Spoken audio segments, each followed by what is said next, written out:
요즘 서점에 가면 베스트셀러 코너에 이런 류의 책들이 굉장히 많습니다. 자존감 수업, 멘탈 관리, 다른 사람 눈치 보지 않고 나답게 사는 법, 이런 비슷한 제목들의 책들이 굉장히 많아요. 그리고 여러분 핸드폰에 유튜브만 봐도요, 타인의 시선에서 자유로워지는 법, 기죽지 않고 말하는 법, 이런 영상들이 굉장히 많습니다.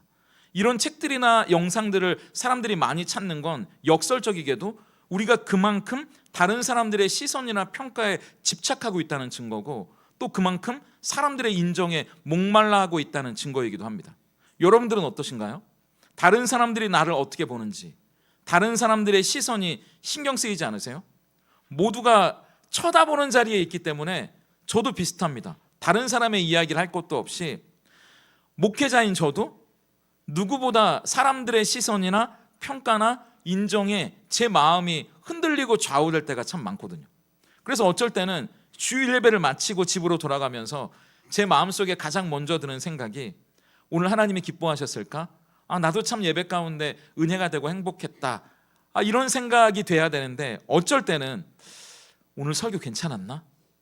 내가 말을 더듬거나 내용이 산으로 가진 않았나? 이런 생각들이 꼬리를 물 때가 있는 거예요. 그래서 어쩔 땐 제가 생각한 대로 설교가 잘 안 된 날은 스스로 자책하기도 하고, 괜히 성도님들 보기에도 죄송스럽고 부끄럽고, 그러면서 제 자존감이 막 땅에 떨어질 때가 있거든요. 이것도 솔직하고 연약한 제 모습입니다. 목사인 저도 사람의 표정 하나, 말 한마디에 이렇게 제 존재 가치가 롤러코스터를 탈 때가 있는데, 하물며 여러분들은 오죽하시겠어요? 직장에서 상사의 지나가는 말 한마디, 가까운 친구나 가족들이 툭 던지는 한마디에 내 마음이 요동치는 거예요. 청년들이 명절을 싫어하는 이유가 뭔지 아시죠? 친척들이 아무 생각 없이 던지는 그 질문 하나 때문입니다. 취직은 했니? 결혼은 했어? 언제 할 건데? 그 질문 하나에 자존감이 와르르 무너지는 거죠. 그래서 오늘 우리는 이런 질문들 앞에 정직하게 서게 됩니다. 도대체 나는 누구의 인정으로 사는 사람인가? 나는 도대체 누구 앞에서 부끄럽지 않으려고 열심히 돈을 벌고 열심히 공부하고 그렇게 살아가고 있는 건가? 그리고 한 가지 더, 우리는 사람들의 인정과 평가 그 앞에서 부끄러움을 피하며 살 수 있는가? 부끄러움을 피하려고 하다가 오히려 부끄러움의 노예가 되고 있지는 않은가? 그 질문을 우리에게 던지는 거죠. 여러분, 오늘 우리가 읽은 본문은 성탄절을 앞둔 마태복음 1장 예수님의 태어나심에 관한 이야기예요. 근데 어릴 적 텔레비전에서 보여주던 예수님의 생애 드라마, 영화에서 신비롭게 그려졌던 그 장면인데, 따뜻한 크리스마스 동화처럼 보이던 그 장면이 가만히 여러분 자세히 읽어보시면 한 남자의 자존심, 한 남자의 체면이 무너지는 자리부터 시작한다는 사실이에요. 그 남자의 이름은 예수님의 아버지 요셉입니다. 이 이야기의 결론부터 말씀드릴까요? 이 이야기를 통해 하나님은 요셉에게 체면을 지키라고, 자존심이 중요하다고 말씀하시는 게 아니라 부끄러움을 두려워하지 말라고 말씀하세요. 오늘 우리는 대강절 세 번째 설교로 사람들의 인정과 평가에 휘둘리면서 이 자존감이 올라갔다 내려갔다 하는 우리에게 그 사람들의 평가나 세상의 인정이 아니라 하나님의 인정 안에서 단단한 자존감으로 살아가는 길이 무엇인지, 그리고 그것을 우리에게 보여주시기 위해 오신 예수님을 만나보려고 합니다. 우리 인생에는요, 창피하고 자존심 상하는 부끄러운 순간들이 참 많아요. 제가 자라면서 썼던 일기 중에 그런 구절이 있는데, 어른이 된다는 건 체면이 상하고 자존심 상하는 부끄러운 순간들을 견뎌가면서 단단해지는 거고 늠름해지는 것이다, 이렇게 썼던 기억이 나거든요. 하나님도 마찬가지예요. 오늘 이 말씀을 통해 부끄러움이 없는 인생이 아니라 부끄러움에 지지 않는 인생으로 우리를 초대하십니다. 그래서 오늘 우리가 살펴볼 이야기는 세 가지예요. 첫째, 우리가 중요하다고 여기는 그 체면, 그 자존심이 사실은 우리의 환상이라는 것. 두 번째, 그 체면과 자존심의 허상을 깨뜨리기 위해 예수님이 이 땅에 오셨다는 것. 그리고 세 번째, 예수님은 어떻게 우리에게 새로운 자존감을 주시는지, 오늘 그 이야기를 살펴보려고 합니다. 첫 번째, 체면과 자존심은 우리의 환상이라고 성경은 이야기해요. 먼저 우리가 중요하게 여기는 체면과 자존심이 어떤 것인지 오늘 본문을 함께 볼까요? 18절 말씀을 우리 같이 읽어보겠습니다. 시작. 예수 그리스도의 나심은 이러하니라. 그의 어머니 마리아가 요셉과 약혼하고 동거하기 전에 성령으로 잉태된 것이 나타났더니. 너무나 기쁜 소식이죠. 온 세상이 기다리던 메시아의 탄생이 준비되는 감격스러운 순간이에요. 그런데 본문은 천사들의 합창이나 빵빠레로 시작하지 않습니다. 왜 저 윗동네에 마리아라고 있잖아. 결혼도 안 한 처녀라는데 글쎄 애를 뱉다지 뭐야? 사람들의 수군거리는 소문으로부터 오늘 말씀을 시작합니다. 여기서 나타났다라고 되어 있잖아요. 이 나타났다는 말은 조용히 숨기는 게 아니라 드러났다는 말입니다. 스캔들이 퍼졌다는 거예요. 예수님이 처녀 마리아의 배에 잉태됐다는 스캔들이 온 동네에 퍼졌다는 말이죠. 저도 기억이 나는데 80년대, 90년대 초까지만 해도 결혼하기 전에 아이를 가진다는 건 뭐 지금처럼 혼수라고 여겨지던 시대가 아니었잖아요. 사람들이 뒤에서 수군거립니다. 수치스러운 일처럼 여겨지던 시대가 불과 30년 전이라고요. 근데 몇백 년 전, 조선시대 때는 더 말도 못했겠죠. 그런데 오늘 본문은 2000년 전입니다. 무려. 더구나 하나님의 백성이라는 자부심으로 율법을 생명처럼 지키던 이스라엘 사회에서 약혼한 여자가 결혼 전에 임신을 했다는 건 이건 사랑 얘기가 아니고요. 명예가 깨지는, 체면과 자존심이 무너지는 그야말로 사건이에요. 스캔들이라고요. 지금도 중동 사회 여러분 보시면 명예살인이라는 이야기를 들으실 때가 있는데, 딸이 가족의 명예를 깨뜨리면 아버지가 그 딸을 죽여도 괜찮습니다. 이걸 명예살인이라고 부르잖아요. 그게 내 자존심, 내 명예, 내 체면을 지키는 일이기 때문이죠. 근데 지금 요셉은 어떤 상황이죠? 자기 약혼녀가 임신을 했는데 자기 애가 아니에요. 요셉 애가 아니라고요. 근데 자기도 오해를 받고 손가락질을 받게 되는 상황입니다. 자기의 체면이, 자기의 자존심이, 내 명예가 땅에 떨어지는 스캔들로부터 오늘 이 성탄의 소식은 시작되는 거예요. 정말 체면이 말이 아니게 된 상황이죠. 우리도 그럴 때가 얼마나 많습니까? 체면이나 자존심이 나를 지켜준다고 생각하는데 그게 오히려 나를 조여오는 옥새가 되는 겁니다. 왜냐하면 사람들은 타인의 시선이 내 존재 가치를 결정짓는다고 생각하기 때문이에요. 요셉이 처한 딜레마가 뭔지 19절에 다시 한번 읽어볼까요? 같이 읽겠습니다. 시작. 그의 남편 요셉은 의로운 사람이라 그를 드러내지 아니하고 가만히 끊고자 하여. 여기 보니까 요셉은 의로운 사람이래요. 그러니까 더 괴로운 거예요. 왜요? 의로운 사람일수록 사람들의 시선이 더 크게 느껴질 수밖에 없기 때문이죠. 자기 의가 있는데 사람들의 시선이 더 의식되지 않겠습니까? 체면과 자존심이 더 중요한 사람이에요. 그래서 요셉이 내린 결론이 뭡니까? 드러내지 않고 가만히 끊고자 했던 거예요. 여기서 드러낸다는 건 공개적으로 마리아를 망신 주는 거거든요.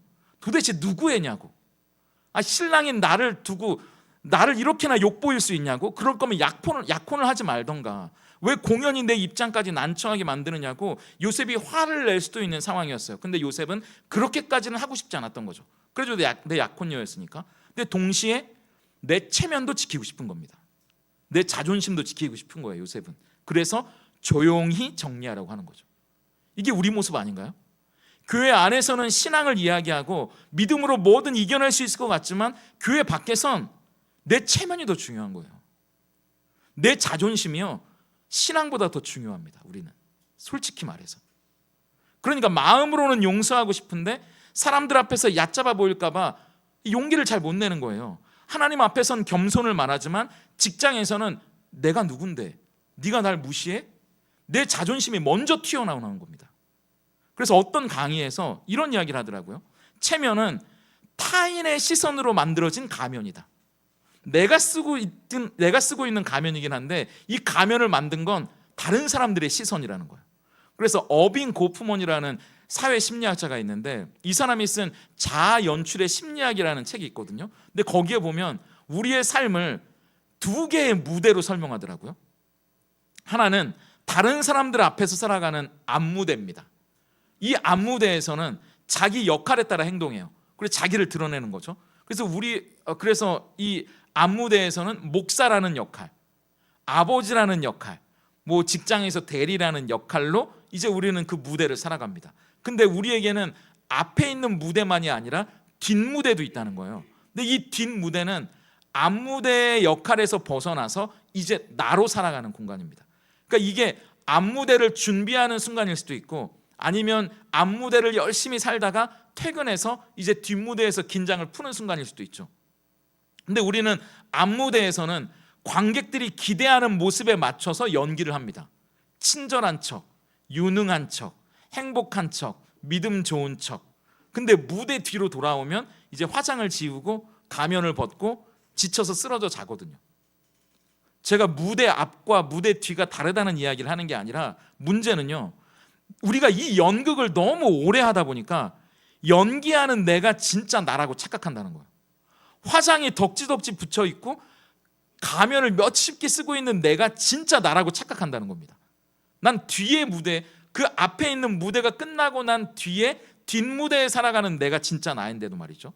그래서 사람들의 박수 소리가 내 생명줄처럼 느껴지는 거예요. 박수 소리가 크면 내가 뭐라도 된 것 같고요, 박수 소리가 작아지면 나는 아무것도 아닌 것처럼 느껴져요. 연예인들이 그래서 불안, 우울증, 불면증에 사로잡혀 살아가잖아요. 다른 사람들의 시선, 다른 사람들의 말 한마디, 다른 사람들의 인정, 칭찬이 내 존재를 결정한다는 착각이 우리를 스스로 괴롭히는 거죠. 사람들의 시선이 우리의 삶의 기준이 되면요, 우리는 평생 심사받는 인생을 벗어날 수 없습니다. 여러분들은 죽을 때까지 심사받으며 살아갈 수밖에 없어요. 그래서 사람들은 체면과 자존심이라는 환상을 유지하기 위해 그렇게나 애를 쓰며 살아가는 겁니다. 다시 19절을 보세요. 요셉은 의로운 사람이라 가만히 끊고자 했대요. 이 가만히가 뭐냐 하면, 요셉이 생각했을 거예요. 이게 내가 할 수 있는 최선이라고요. 내가 사랑했던 마리아도 보호하고 내 체면도 지키는 최고의 수라고 생각했겠죠. 그래서 요셉도 자기 체면을 유지하고 자기 자존심을 지키는 건 너무나 중요한 일이니까, 그러니까 그냥 결혼을 무효로 하고 이 일을 없는 것처럼 덮으면 된다고 생각했던 겁니다. 우리 삶도 그렇지 않습니까? 우리도 체면이라는 이 자존심이라는 환상을 유지하기 위해 엄청난 에너지를 쓰거든요. 실패를 숨겨요. 가정의 불화를 숨기고요. 내 약점이 드러날까 봐 꽁꽁 숨깁니다. 왜냐하면 내 약함이 드러나면 사람들이 나를 얕잡아 보거든요. 내 흠이 보이면 내 자존심에 금이 갈 거니까요. 그래서 우리는 학벌로 감추고, 직업으로 덮고, 뭐 헌금 액수로 덮고, 직분으로 덮고, 심지어 목사라는 직분으로도 제 체면과 자존심을 감춰버릴 수 있다는 거예요. 근데 아시잖아요, 영원히 감출 수 있는 건 없습니다. 영원히 덮을 수 있는 건 없어요.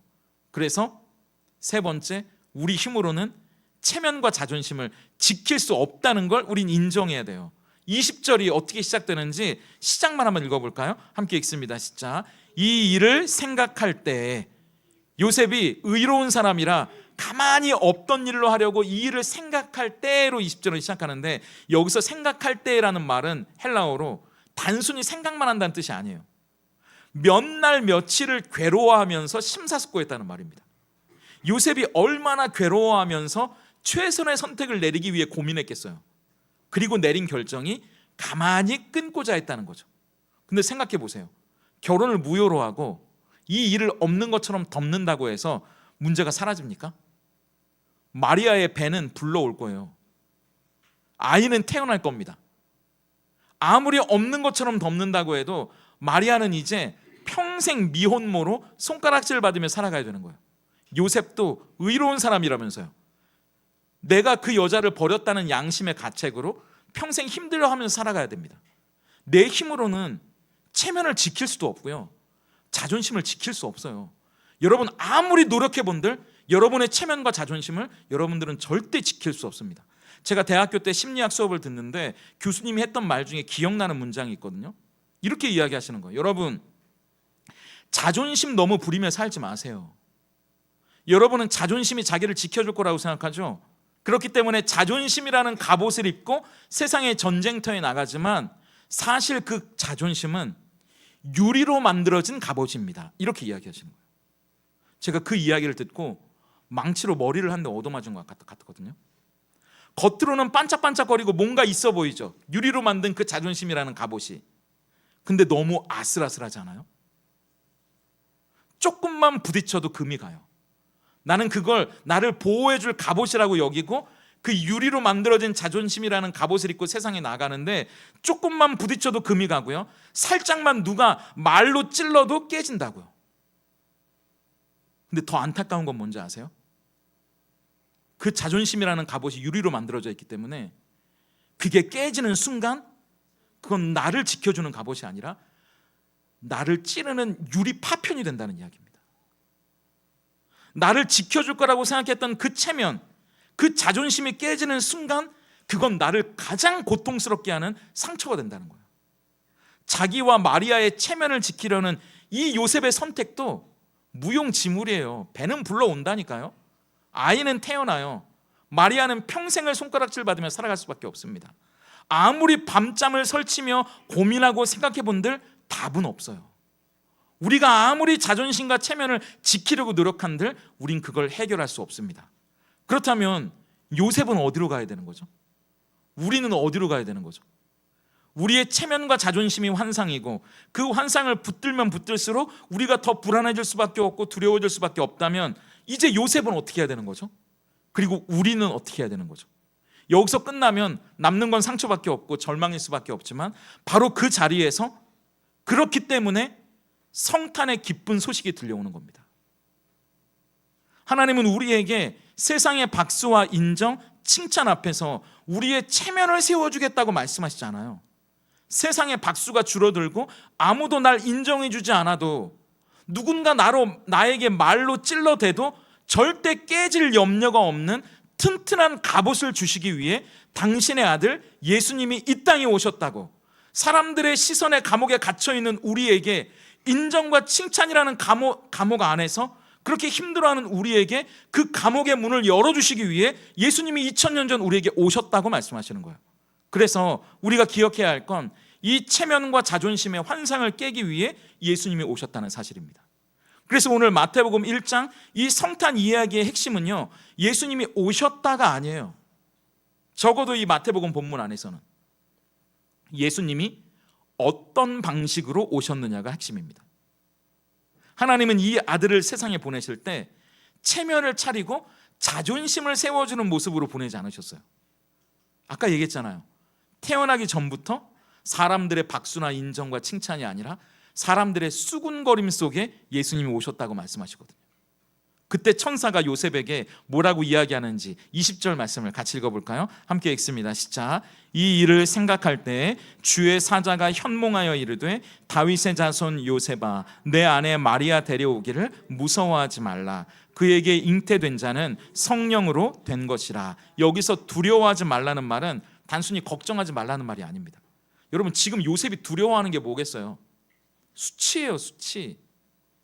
내가 손가락질 맞고 사회적으로 매장당하는 거, 사회적으로 죽는 거죠.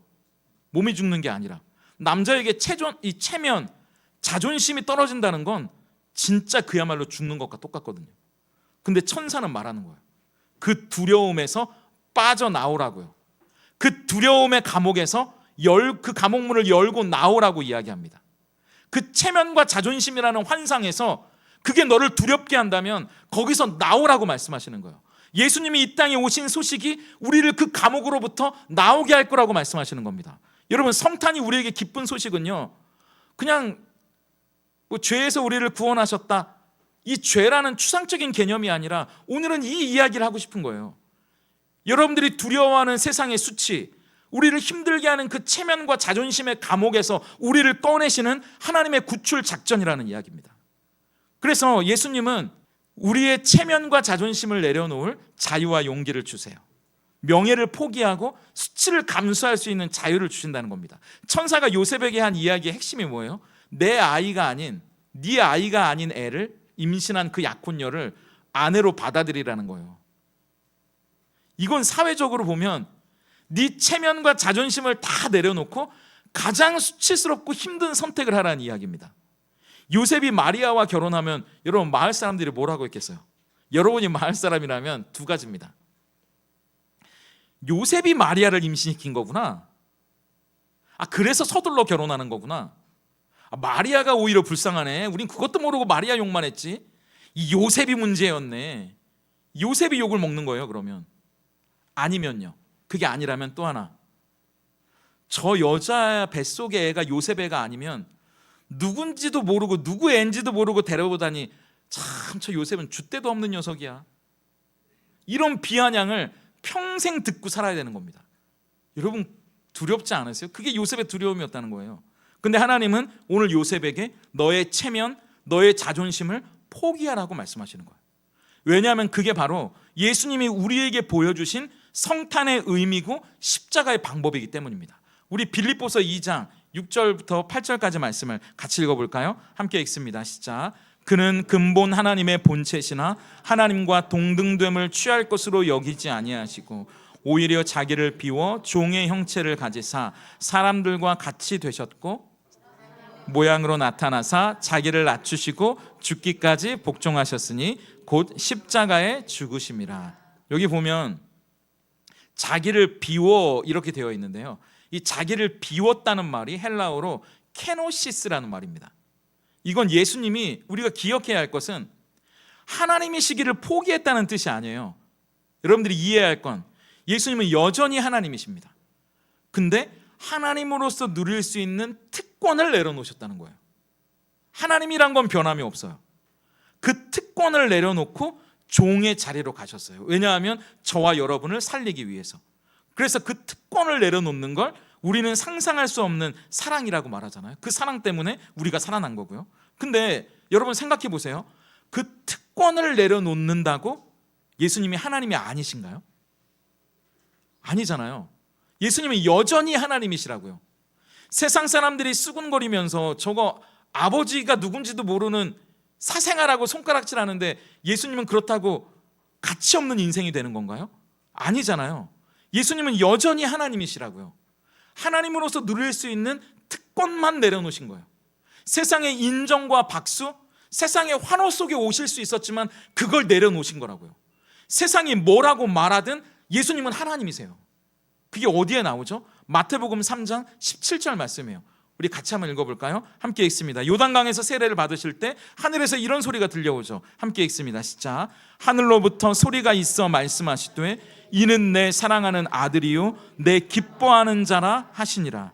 자기의 특권을 내려놓고 인간의 몸으로 오신 예수님이 어떤 수치를 당해야 했는지 여러분 아시잖아요. 십자가에 달리셨을 때 로마의 병정들이 낄낄대면서 네가 하나님의 아들이라고? 그럼 한번 내려와 봐. 예수님을 조롱합니다. 하늘의 천사라도 한번 불러봐도 하나님의 아들이라며 예수님을 비아냥대잖아요. 사람들이 조롱하고 비난하고 오해하고 공격하면 예수님의 체면과 자존심이 상합니까? 물론 고통스럽긴 하셨겠죠. 근데 예수님의 마음에 세상 사람들의 그 조롱과 비난과 비아냥과 멸시보다 더 큰 소리가 있었으니 그게 바로 너는 내 사랑하는 아들, 내 기뻐하는 자라는 아버지 하나님의 음성이 예수님의 마음에 꽉 채워져 있었다는 거예요. 세상의 소리들이 비집고 들어올 틈이 없는 거죠. 그러니까 예수님이 뭐라고 말씀하세요? 오히려 십자가에서 저들을 용서해달라고 말하지 않습니까? 저들이 자기가 하는 일을 알지 못한다고 말씀하시잖아요. 여러분 그러면 반대로 물어볼게요. 세상이 뭐라고 여러분들에게 조롱하고 비난하고 공격하고 멸시하며 손가락질하고 말로 여러분들을 찔러대도 여러분들은 하나님의 자녀가 아닌 게 되는 겁니까? 갑자기 어려운 수학 문제를 받으신 것처럼. 여전히 우리는 하나님의 자녀예요. 여전히 하나님은 우리에게 말씀하세요. 너는 내 사랑하는 아들이야. 내가 기뻐하는 자야. 세상이 여러분들을 아무리 흔들어대고 이상한 말로 조롱하고 공격하고 멸시하고 여러분의 때론 남편이, 여러분의 아내가, 여러분의 자녀가, 여러분의 부모님이, 여러분의 친구가, 여러분의 동료가 아무리 말로 찔러대고 조롱하고 공격하고 멸시한다 해도 우리가 들어야 하고 우리의 마음을 꽉 채워야 하는 말은 이거예요. 너는 내 사랑하는 아들이야. 너는 내가 기뻐하는 자야. 이 말씀을 우리에게 들려주시고 확인시키기 위해 예수님이 2000년 전 오신 거예요. 요셉에게 그렇기 때문에 두려워하지 말라고 이야기합니다. 네가 들어야 할 건 세상의 조롱이 아니라 하나님의 인정이라고, 하나님의 평가라고. 장차 이 마리아에게서 태어날 자가 누구인지 네가 알면 그것들은 두려워하지 않을 수 있다고 말씀하시는 거예요. 오늘 우리가 마음에 품고 있는 분이 누구인지 안다면 우린 세상의 조롱과 공격과 멸시와 또 여러분들을 쥐어 흔드는 그 어떤 공격 앞에서도 우리는 흔들리지 않을 수 있어요. 여러분, 우리가 사과를 못하는 이유가 뭡니까? 내가 먼저 고개 숙이면 지는 거야. 그 자존심 때문이잖아요. 우리가 먼저 사과하면 하나님의 자녀가 안 되는 겁니까? 설교를 먼 나라 이야기처럼 듣지 마시고요, 오늘부터 나갈 예배당 문을 나가서 우리가 살게 될 삶에 들리는 소리처럼 들어보세요. 내 권리, 내 공로를 움켜쥐는 이유가 뭔가요? 내가 이 정도 했는데 이만큼 인정은 받아야지, 그 마음 때문 아닌가요? 인정받지 못하면 우린 하나님의 자녀가 아닌 겁니까? 그게 우리가 품고 있는 복음인가요? 내가 받은 상처로 분노하는 이유가 뭔가요? 내가 그만큼 수치를 느꼈으니까, 내가 그만큼 아프니까 이 정도 분노는 당연하다고 생각하는 거잖아요. 그런데 예수님의 케노시스, 우리가 기다리는 이 성탄의 낮아짐은 예수님이 우리에게 저 세상의 어떤 평가나 인정이나 소리보다 너는 내 사랑하는 아들이고 딸이라고, 내가 누구보다 너를 기뻐한다는 하나님의 인정, 그 음성이면 충분하다고, 그 음성으로 우리의 마음을 가득 채우라는 초대예요. 그러니까 세상의 소리와 상관없이 우린 여전히 하나님의 자녀, 하나님의 사랑받는 딸이죠, 아들이죠. 그래서 바울이 갈라디아 6장 14절에서 이렇게 고백하지 않습니까? 함께 읽어볼까요? 시작. 그러나 내게는 우리 주 예수 그리스도의 십자가 외에 결코 자랑할 것이 없으니 그리스도로 말미암아 세상이 나를 대하여 십자가에 못 박히고 내가 또한 세상을 대하여 그러하니라. 바울은 누구보다 자랑할 만한 학벌, 재산, 가문이 있었지만 세상의 명예나 체면과 자존심을 다 포기한다고 이야기해요. 그리고 오히려 그 당시 사람들이 인정하지 않았던 예수, 가장 치욕스러운 형벌이었던 십자가를 자랑하겠다고 이야기합니다. 왜냐하면 이제 바울의 가치를 결정하는 건 내가 나온 학교, 우리 가문, 우리 집안의 재산이 아니라 세상이 바울에게 뭐라고 말하든 십자가를 보면 하나님이 나를 얼마나 사랑하시는지 그걸 느낄 수 있기 때문이에요. 그래서 그 수치스러운 십자가를 내가 자랑한다고 이야기합니다. 그 십자가가 바울의 자존감의 전부가 되는 거죠. 내가 뭘 해서가 아니고요, 예수님 안에서 이미 인정받았기 때문에 다른 인정이나 평가가 바울의 삶을 좌지우지할 수 없는 거예요. 그래서 오늘 복음은 우리에게 명예를 얻으라고, 체면이나 자존심을 세우라고 말하지 않고 오히려 우리에게 체면과 자존심을 내려놓을 수 있는 자유를 줍니다. 그게 복음이에요. 왜냐하면 예수님이 우리의 자존감의 이유가 되시기 때문입니다. 고민하던 요셉에게 천사는 네가 지금은 모르지만 장차 태어나게 될 이 아이의 이름이 뭔지 두 가지로 계시하거든요. 먼저 21절 같이 읽어볼까요? 함께 읽습니다. 시작. 아들을 낳으리니 이름을 예수라 하라. 이는 그가 자기 백성을 그들의 죄에서 구원할 자이심이라 하니라. 예수라는 이름에는 자기의 백성을 죄, 그러니까 우리가 벗어날 수 없는 이 비루하고 남루한 삶으로부터 우리를 구원해 주실 분이라는 뜻이 있어요. 그분이 바로 우리가 기다리던 메시아라는 말이죠. 근데 그게 다가 아니에요. 23절도 같이 읽어볼까요? 함께 읽습니다. 시작. 보라, 처녀가 잉태하여 아들을 낳을 것이요 그의 이름은 임마누엘이라 하리라 하셨으니 이를 번역한즉 하나님이 우리와 함께 계시다 함이라. 예수라는 이름뿐만 아니라 임마누엘이라는 이름도 주세요. 임마누엘은 우리를 구원하시는 그 하나님이요, 구질구질해 보이는 우리의 삶, 체면과 자존심이 무너진 그 수치스러운 자리 한복판으로 밀고 들어오셨다는 말이에요. 그냥 나와 함께 동행하시고 격려하시고 이게 아니라 내 체면과 자존심이 무너지는 그 자리에 예수님이 들어오셨다는 이야기입니다. 제가 가끔 신방을 가려고 하면 어떤 분들이 그런 얘기 하거든요. 제가 집이 너무 누추해서. 성탄은 그렇게 보이고 싶지 않은, 제가 뭐라고, 저에게도 보이고 싶지 않은 누추한 집처럼 우리가 보여드리고 싶지 않은 부끄러운 삶의 자리, 누추하고 비루하고 남루한 그 수치스럽고 체면과 자존심이 무너진 자리에 예수님이 뛰어들어오신 사건이에요. 우리의 환영과 박수 속에 오신 자리가 아니고요, 예수님이 오셨을 때 누가 예수님을 환영했습니까? 예수님이 뛰어들어 오셨다고요. 우리와 함께 하시기 위해, 임마누엘이 되시기 위해. 그래서 임마누엘이 되시기 위해 오신 그분이 어떻게 오셨냐면 첫 번째, 우리의 수치를 막기 위해 자기의 체면을 버리고 뛰어오셨어요. 여러분 누가복음 15장을 기억해 보세요. 아버지의 유산을 미리 땡겨받아서 집을 나갔다가 전 재산을 탕진하고 돌아온 탕자의 비유가 누가복음 15장에 나옵니다. 근데 그 탕자가 돌아왔을 때 아버지가 어떻게 하나요? 15장 20절을 같이 읽어볼까요? 함께 읽습니다. 시작. 이에 일어나서 아버지께로 돌아가니라. 아직도 거리가 먼데 아버지가 그를 보고 측은히 여겨 달려가 목을 안고 입을 맞추니, 여기서 달려갔다는 말이요, 헬라어로 전력 질주를 했다는 말입니다. 그냥 이렇게 사뿐사뿐 뛰어갔다는 말이 아니라 전력 질주. 여러분, 전력 질주를 하려면 겉에 입고 있는 긴 옷을 그냥 입고 뛰어가면 안 돼요. 이걸 들고 뛰어가야 됩니다. 여러분, 치마 왜 여자분들 급할 때 긴 롱치마 입으신 분들은 이거 옷핀으로 이렇게 고정하던가 들고 막 뛰잖아요. 그런 거예요. 복숭아뼈가 보이게 뛰어가는 겁니다. 근데 우리도 조선시대 양반은 뛰는 게 아니라고 했는데 2000년 전에 유대인 사회에서 남자가 겉옷을 들고 종아리를 보이고 복숭아뼈를 드러내면서 뛰어간다는 건 가장 경박하고 수치스러운 일이에요. 체면이 깎이는 일이라고요. 근데 왜 이런 수치를 감내하고 아버지가 아들에게 뛰어갔죠? 여러분, 학자들 중에는 중동 사회를 연구하면서 유대 문화에 케자자라는 풍습이 있었다고 이야기합니다. 이 케자자라는 풍습은 이런 거예요. 그 당시 유대인 공동체에 유대인들이 자기 가문의 재산이 있잖아요. 근데 이 재산을 이방인들에게 팔아넘기는 사람들이 있어요. 다. 그러면 유대인으로서 자기 가문의 명예를 실추시켰다고 여겨서 그 마을에서 추방하는 관습이 있습니다. 추방할 때 어떻게 추방하냐 하면 항아리를 깨뜨려요. 왜 우리도 쪽박을 깬다는 것처럼 항아리를 깨뜨리면서 유대인으로서 자기 가문의 재산을 이방인에게 팔아넘긴 그 사람을 마을에서 추방합니다. 절대 들어오지 말라고. 너는 우리의 수치라고.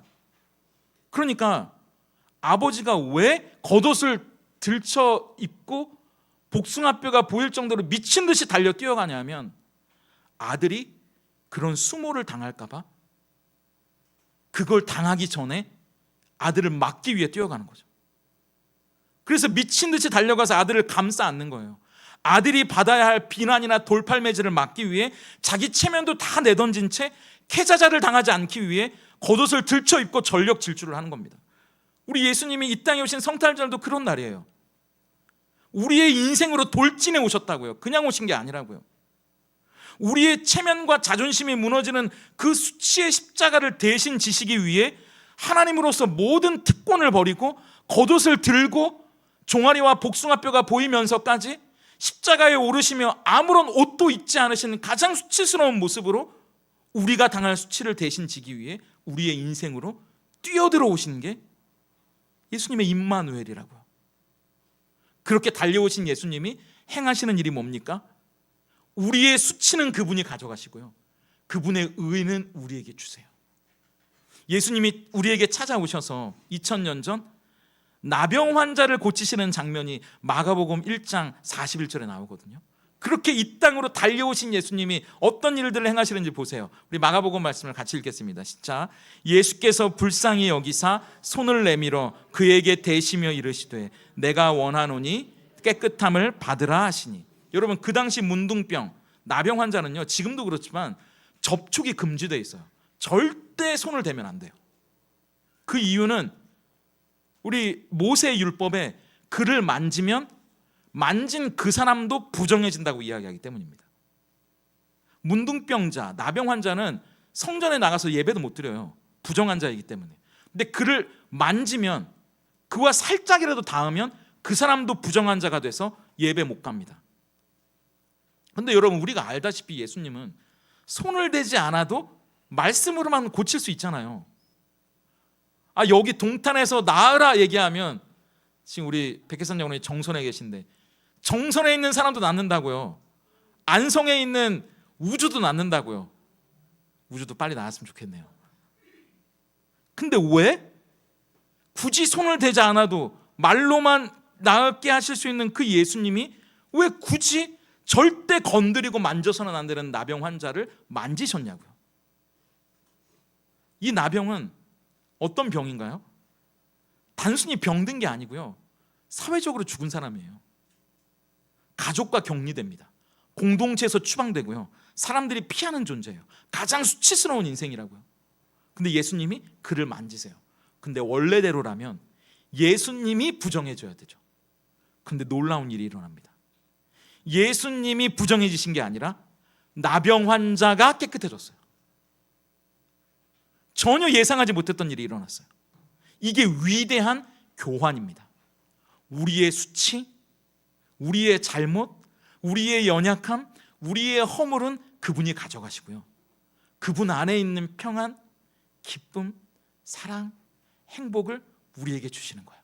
그래서 이것을 루터는 위대한 교환이 이루어졌다고 이야기해요. 십자가 위에서 말이죠. 예수님이 우리의 부정을 가져가시고 당신의 깨끗함을 주시는 거예요. 우리의 수치를 짊어지시고 우리에게 당신의 의를 입혀주시는 겁니다. 그렇기 위해 오늘도 예수님은 우리의 삶에 오셔서 우리의 삶을 만지고 계신다고요. 그래서 제가 예전에 봤던 드라마 중에 나의 아저씨라는 드라마가 있거든요. 그럼 아무도 본 분이 없는 것 같은 눈빛으로. 근데 이 나의 아저씨라는 드라마에 보면 여주인공이 아주 불쌍한 여자 주인공이 나오는데 지안이라는 여자 아이거든요. 근데 이 아이가 정말 가난하고 힘들게 살면서 살인을 저질러요. 근데 그 부끄러운 과거를 숨기고 회사에서 일을 하다가 그게 들킵니다. 드러나요. 그래서 회사를 안 나가려고 너무 수치스럽고 창피하니까 회사에서 도망쳐서 자기 집에, 자기 동굴에 숨어버리는 장면이 나오거든요. 근데 그때 드라마에서 진짜 어른으로 나오는 동훈이라는 인물이 있어요. 근데 이 주인공이 그 지안이라는 여자아이를 찾아가는 거예요. 그러면서 이런 말을 건넵니다. 창피해하지 마. 아무것도 아니야. 창피한 거, 네 인생 망가졌다고 사람들이 수군대는 거 다 아무것도 아니야. 금방 지나가. 너도 행복하게 살 수 있어. 자기의 가장 수치스러운 과거를 다 아는데도 그게 아무것도 아니라고 말해주는 그 진짜 어른 때문에 그 지안이라는 여자아이가 드디어 자기만의 동굴에서 나오거든요. 예수님이 우리에게 하시는 말씀이 그거예요. 네 과거의 수치, 네가 숨기고 싶은 가장 창피한 그 모습, 네가 그렇게 움켜쥐고 절대 무너지면 안 된다고 여기는 그 체면과 자존심, 그건 내가 만졌다고, 내가 다 가져갔다고. 그러니까 너는 이제 깨끗하다고? 너는 사람들의 인정이나 평가가 아니라 내 인정과 평가 속에서 사랑받는 존재라고, 그걸 신뢰하라고 이야기해요. 그렇기 때문에 고린도후서 5장 21절에 바울은 이렇게 이야기하는 거 아닙니까? 함께 읽어볼까요? 시작. 하나님이 죄를 알지도 못하신 이를 우리를 대신하여 죄로 삼으신 것은 우리로 하여금 그 안에서 하나님의 의가 되게 하려 하심이라. 그게 성탄이에요. 체면과 자존심, 저 세상의 잣대, 그 율법의 잣대로 우리를 수치스럽게 만드는 모든 이유는 예수님이 가져가시고요, 우리에게는 하나님의 인정과 평가, 세상이 뭐라고 말하든 예수님은 이렇게 말씀하시는 거예요. 세상이 뭐라고 말하면 어때?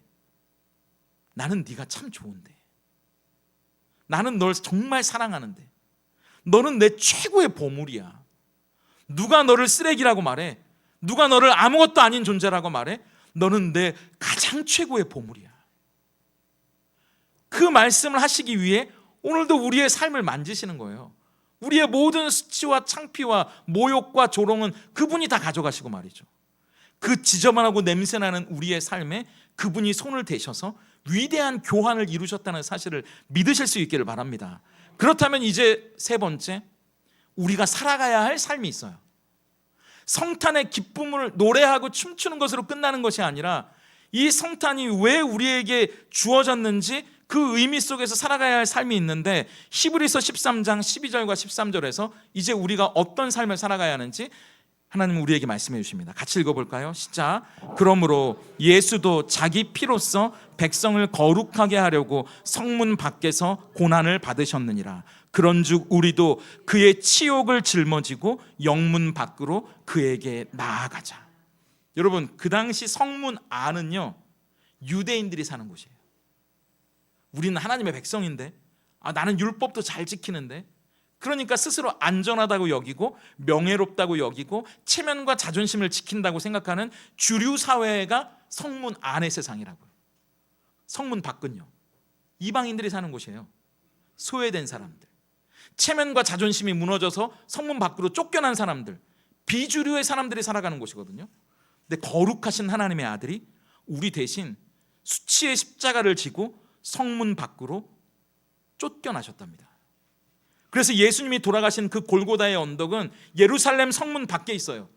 쓰레기를 태우는 곳이에요. 거기는 죄인들을 처형하는 더러운 곳입니다. 근데 예수님이 성문 밖으로 나간 이유를 성경은 이렇게 말해요. 성문 안에 있는 사람들이 아니라 성문 밖에 있는 우리를 만나기 위해서라고요. 세상에서 밀려난 사람들, 경쟁에서 패배한 사람들, 실패해서 울고 있는 사람들, 체면과 자존심이 무너질까 봐 전전긍긍해하고 오늘도 세상 앞에 두려워하며 불안에 떠는 사람들, 바로 그 사람들이 바로 우리가 성문 밖에 있었기 때문입니다. 그리고 우린 성문 안에 있는 사람들이 아니에요. 우린 성문 밖으로 쫓겨난 사람들입니다.